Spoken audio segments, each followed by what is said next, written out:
Oke teman-teman, jumpa lagi di channel YouTube UPX ID. Nah, di video kali ini saya akan memberikan sebuah radius billing baru ya. Ini bukan punya saya teman-teman, ini dari NetLayer namanya. Jadi radius billing server untuk performa non blocking namanya ya katanya. Di sini menggunakan dari Free Radius, kemudian C++, Swol dan juga Redis ya seperti itu.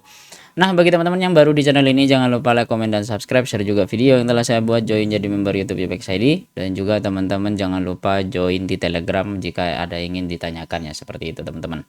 Nah, di sini teman-teman, saya akan sedikit mereview dan juga menginstal untuk deployment sebuah radius billing atau radius billing server dari netlayer.id ya. Saya tidak disponsori teman-teman, tapi ya teman-teman bisa kunjungi saja websitenya di netlayer.id. Kemudian untuk teman-teman jika ingin kontak-kontak dengan owner atau teman-teman ingin afiliasi, silahkan di NetLayer ID di Facebook ya teman-teman, tinggal cari saja ya di Facebook. Saya nemu di Facebook teman-teman, saya baca-baca dari tadi malam.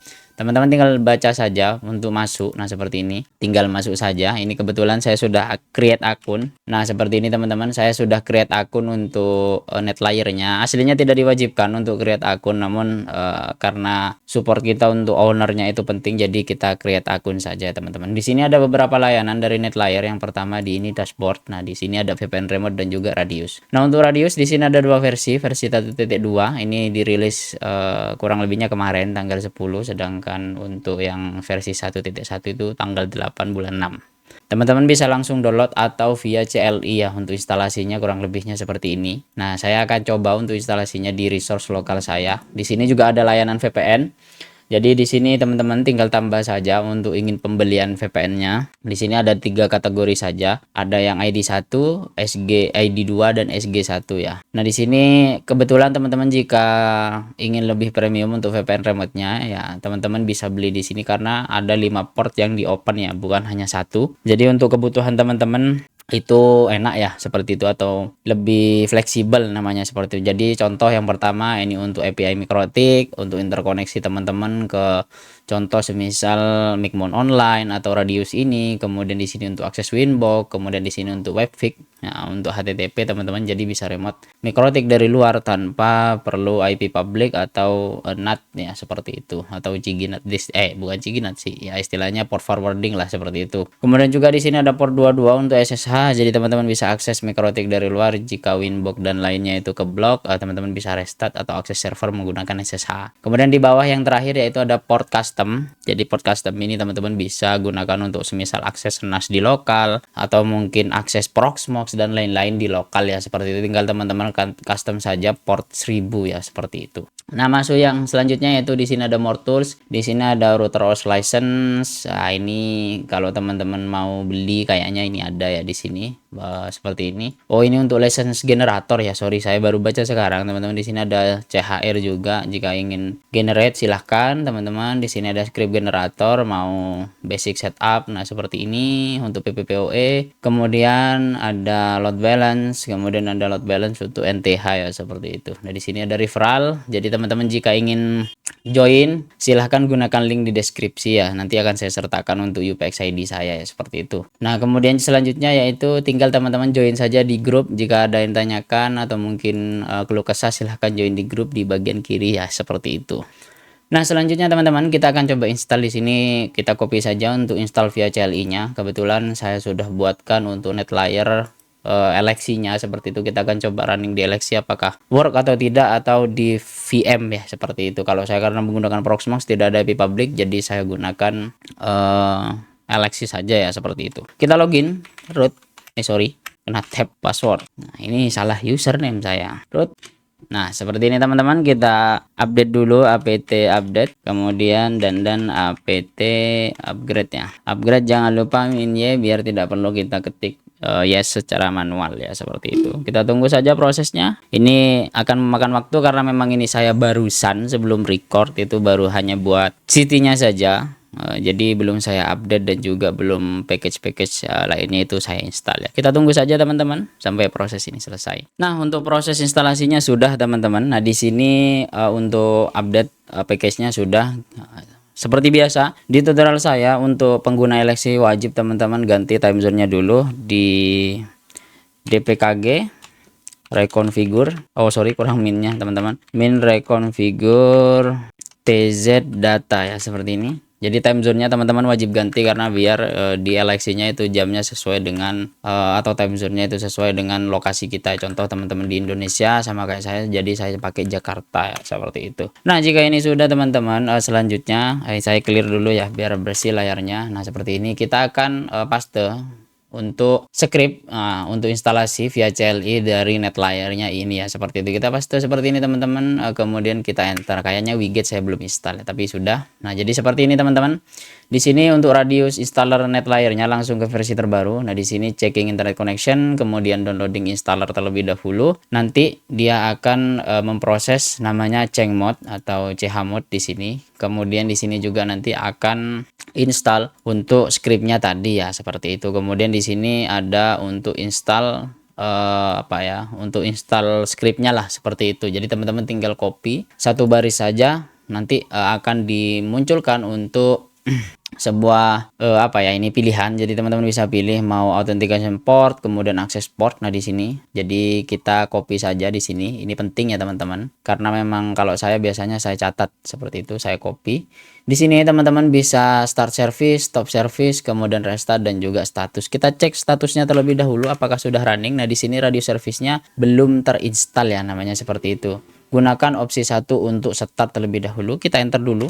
Nah, di sini kita pilih 1 untuk start. Nah, seperti ini. Nah, radio servernya sudah terstart, kemudian kita cek status apakah sudah running. Nah, jadi di sini statusnya sudah running, teman-teman.